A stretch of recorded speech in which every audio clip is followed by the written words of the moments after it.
Turn off the lights, turn the volume up, and stay with me until the end. This story only works if you witness what I witnessed, all the way through. Chapter 1, The First Grin.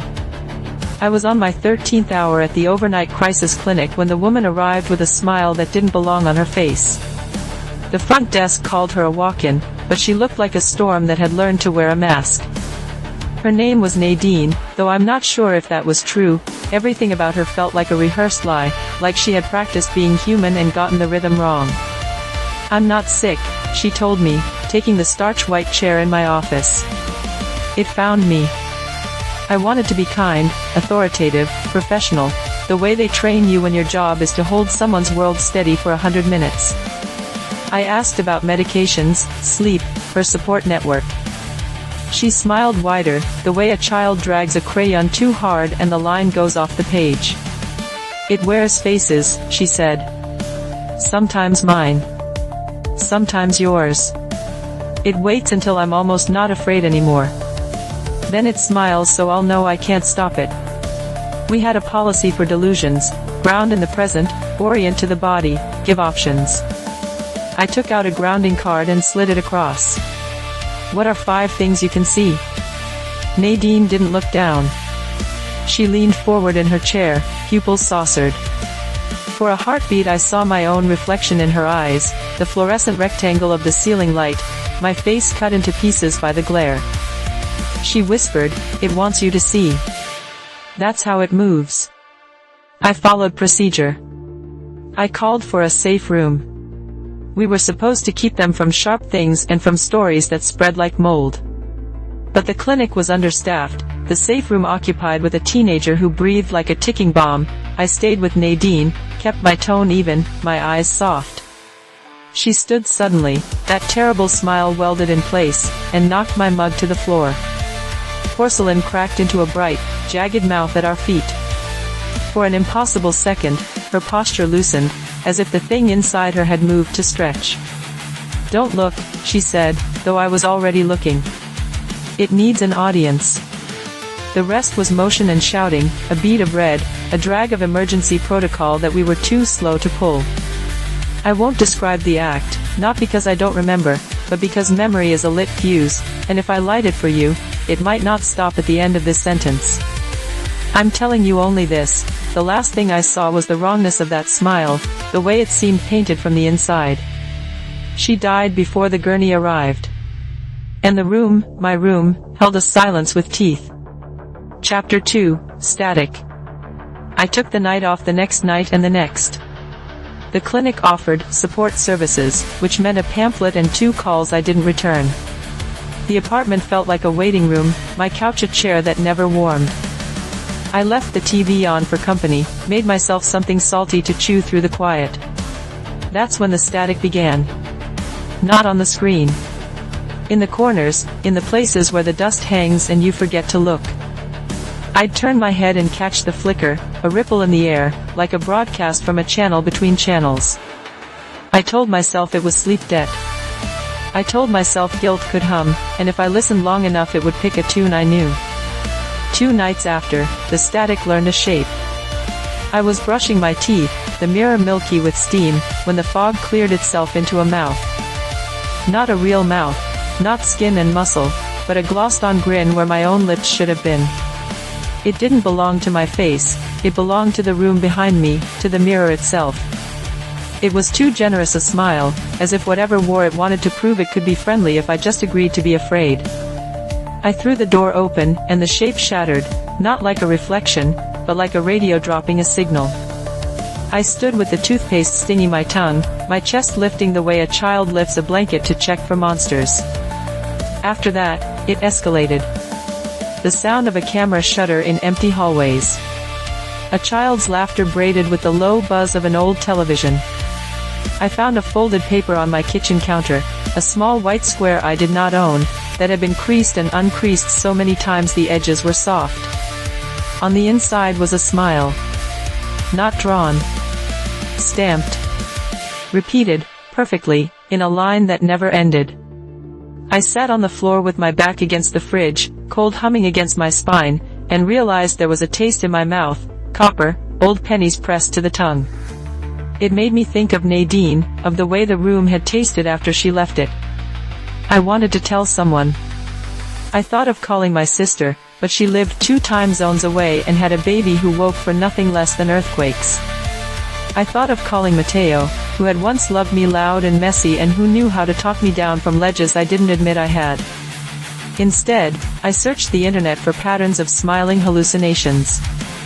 I found a forum where people wrote about the grin beneath the skin, about faces that wore other faces, about videos that hurt you if you watched them alone. An account with a username that read like static, just a line of symbols, sent me a message, "You saw. Now it sees you." Below it was a link. I didn't click it. I closed my laptop and felt the room lean toward me, as if to listen to the sound of my fear.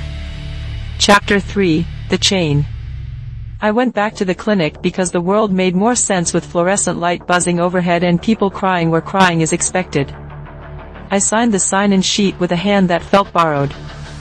The chair legs screeched when I took my spot at the intake desk, a high sound like the scream of metal. Frankie, the nurse who knew everyone's business before they did, brought me a coffee and lowered her voice. "You hear about room 4 last week?" She meant my office. I nodded. She squeezed my shoulder. "It gets under your nails. You'll wash and wash." I didn't want pity. I wanted information. In the files, the woman had listed a boyfriend, a friend, an ex-professor. I shouldn't have used the emergency contact list for anything but a courtesy call, but curiosity is a shape a person slips into when they can't stand the shape of their own life. I called the ex-professor first, a man whose voice sounded grated and tired. I tried to tell her it wasn't real, he said, as if we were mid-conversation. But then it turned up in the lecture hall at noon. 100 kids and only I saw it. Smiling at me from the back row.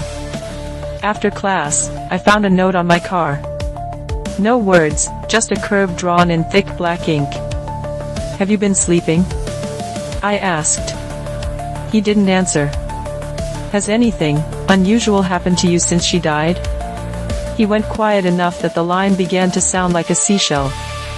"I didn't watch," he said finally. "When she called, when she said she was going to do it." I hung up. "I didn't watch.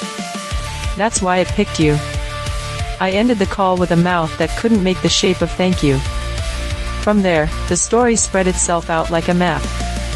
I followed threads I had no right to pull.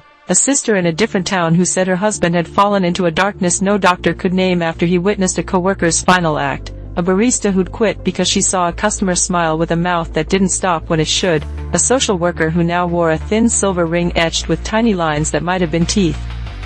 Each person had a version of the same thing, witness, then weeks of wrongness, then an end that turned witnesses into carriers. It isn't that the thing needed a death, I realized. It needed an audience. It craved the way our eyes bless a moment with reality. Death was just the door it liked best. If you think I'm being poetic, I'm not. I'm being precise. I printed the stories and pinned them to my wall. The chain didn't go back years or decades. It went back and back, farther than printing presses, older than language that can be traced. Not a pandemic. A folklore with teeth. I visited a man in the county jail who had been accused of killing his neighbor because he believed the neighbor was mimicking his smile.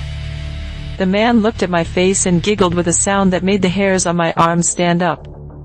"It's already behind you," he said, and for a heartbeat I felt a warmth on my neck, a breath that wasn't air.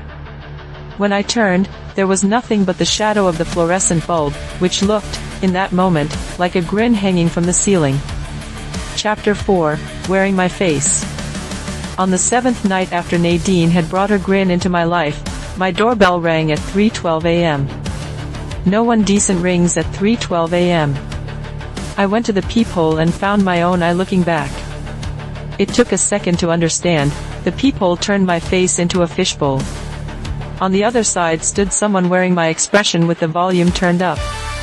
My mouth, my cheeks, my brow, but as if they'd been taught to smile by a photograph. She lifted a hand, my hand, and bent her knuckles against the wood in 3 gentle taps. Elena, she whispered, using my name only my mother used that way. Or maybe she didn't say it at all, maybe the hallway said it for her.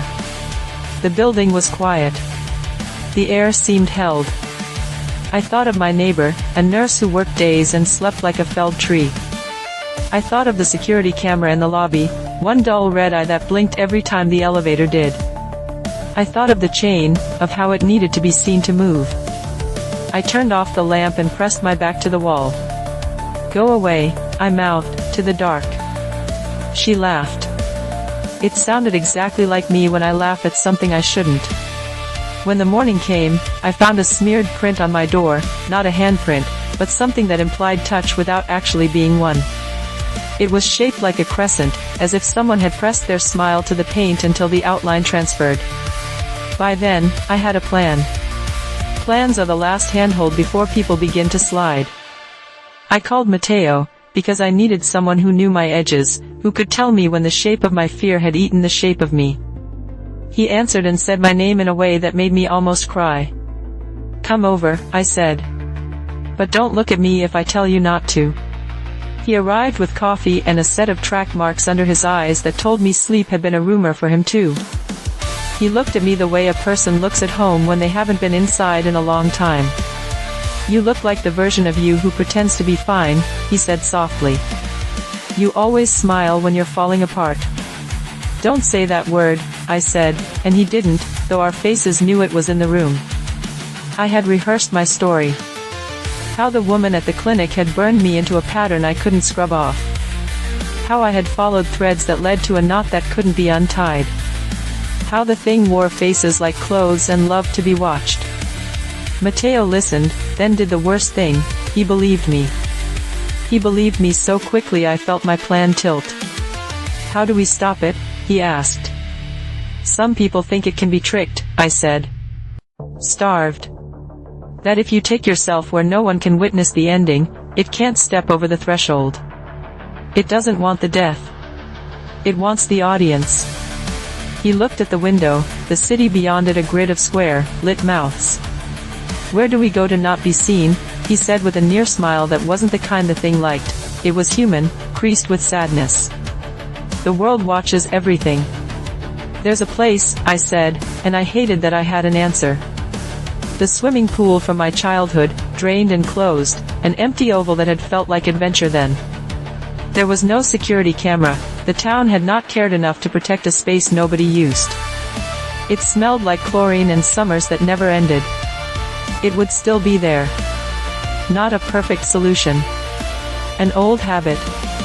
"If we go," he said, "and if it happens, I won't be there. I can't be." Do you understand what I'm saying? I did. It felt like kindness ground into a pill I couldn't swallow. "I won't let you watch me," I said. "I promise." Chapter 5, The Deep End. The pool had become a concrete bowl for rain and leaves and occasional teenagers.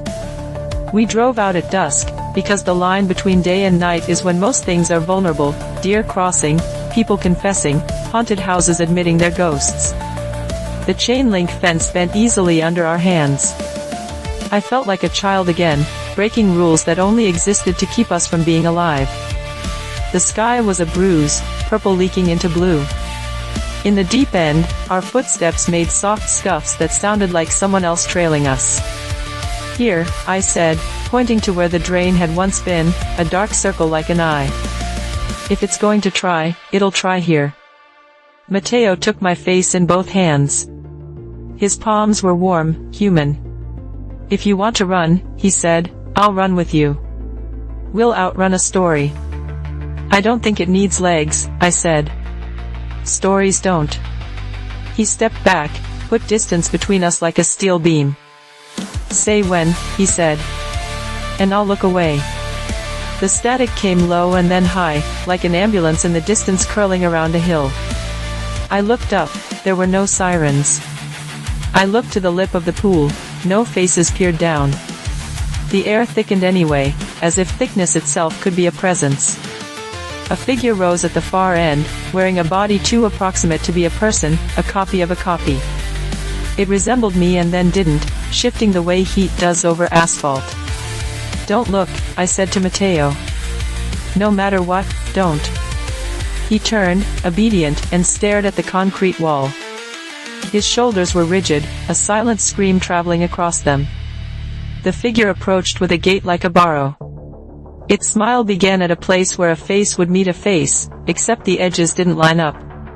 It raised a hand and I recognized the motion as mine, the way I wave cars through four-way stops when the rules confuse me, the way I try to be gracious in the wrong places. It showed me my own compassion as a puppet on a stick. "You can't have me," I said to it, "because you have to say something, because silence is a room it likes to decorate." It tilted its head. When it spoke, it used the voice of people I loved threaded through a speaker. "I don't need you," it said. "I need him."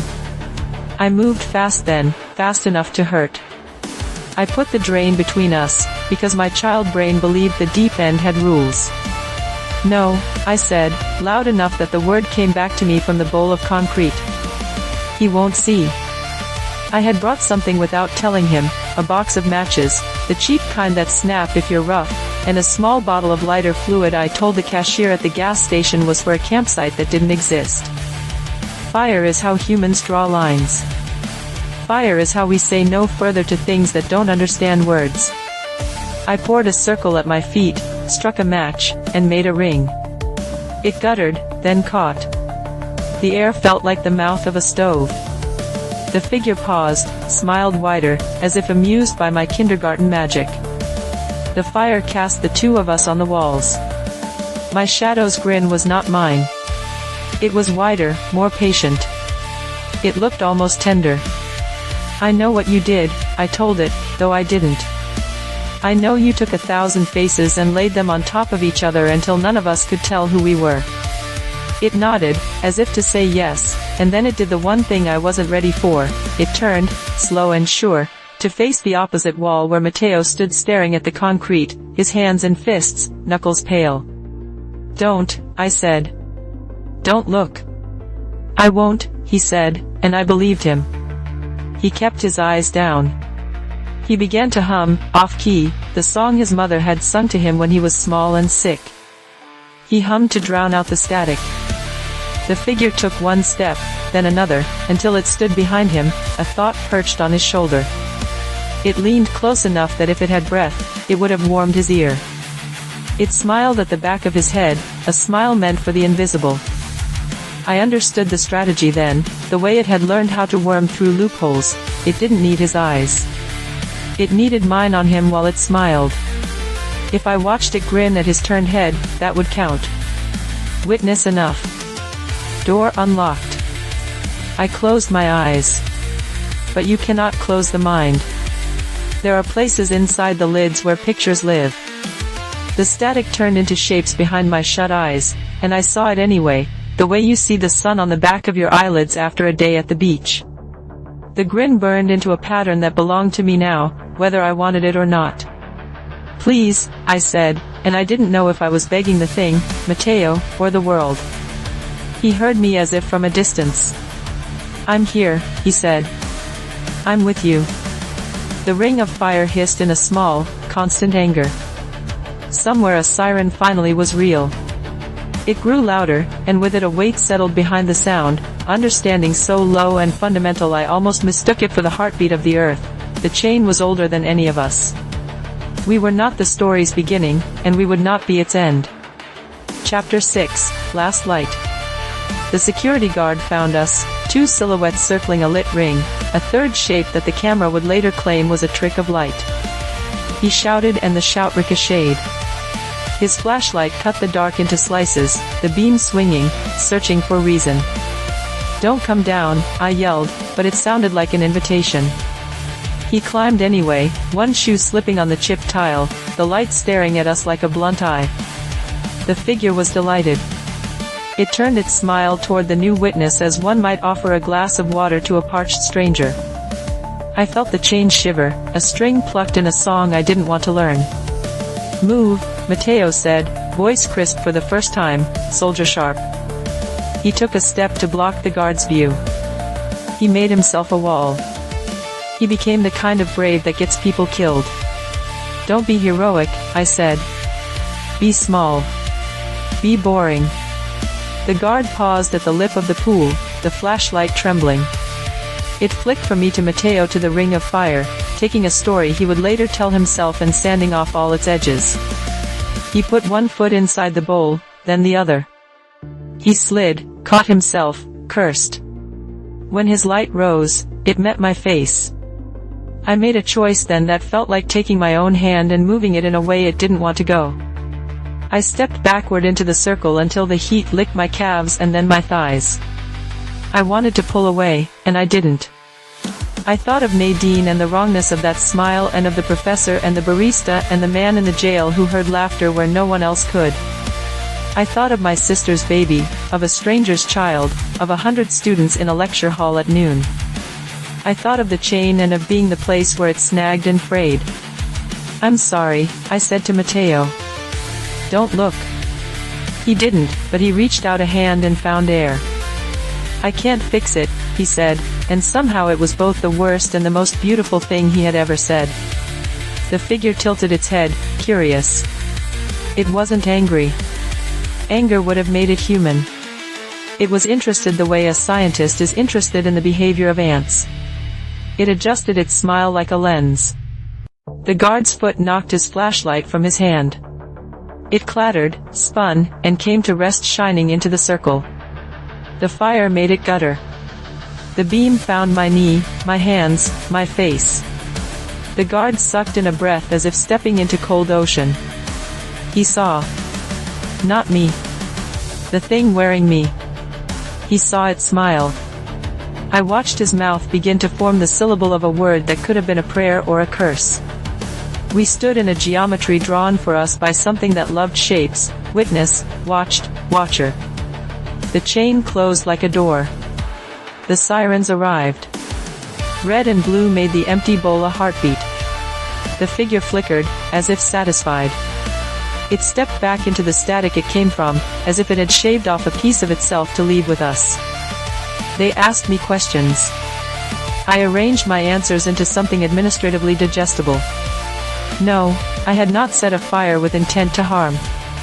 Yes, I had been trying to prevent a harm. The guard sat on the curb and stared at an unlit cigarette he couldn't bring himself to light. In the hospital, they gave me a room with a window and a clock. The window showed a tree that had lost its leaves early, as if it knew the season had shifted. The clock's tick made a sound that kept me on the right side of the present moment. A therapist with soft eyes asked me to describe what I'd seen. I gave her outlines. She nodded, as if outlines were enough. At night I felt the grin in the vents. It wasn't a face, not exactly, it was an idea with edges that cut. I understood that I hadn't given it a new meal. I had only set its table. When they discharged me, I walked home slowly, counting cracks in the sidewalk, grounding myself in something the way the pamphlet suggested. At my door, there was another print, not a smile this time, but a straight line, as if the thing wanted me to know it had range. Inside, my apartment was exactly as I'd left it, a couch pretending to be a chair from the clinic, a television that could be a window if I stared long enough. I checked the lobby camera footage because I could. It showed a blank, blue-tinted night, then the guard entering, then me and Matteo, then a flicker that the timestamp called a glitch. It showed nothing that would satisfy any court, and everything I needed to know. The grin did not need proof. It only needed proximity. If you're still with me, you know what comes next. The guard will lay down in his bed one night and the static will learn the weight of his ceiling fan. He'll hear laughter and then he won't. Someone will see him gone with a smile that doesn't fit, and in that last witness will be the seed of another beginning. Matteo will move to a city where the air doesn't taste like old pennies, and he will call me and we will not talk about rings of fire, only about weather and small deviations from normal days. And I will learn to live inside the smallest possible version of myself, leaving as little audience as I can. But sometimes, late, the television turns itself onto an empty channel, and I sit in the glow, and I think, maybe the chain is not the thing's invention. Maybe it's ours. Maybe we were the audience first and forever, and something old wore a smile to help us understand what we'd always been doing, staring, naming, blessing with our eyes.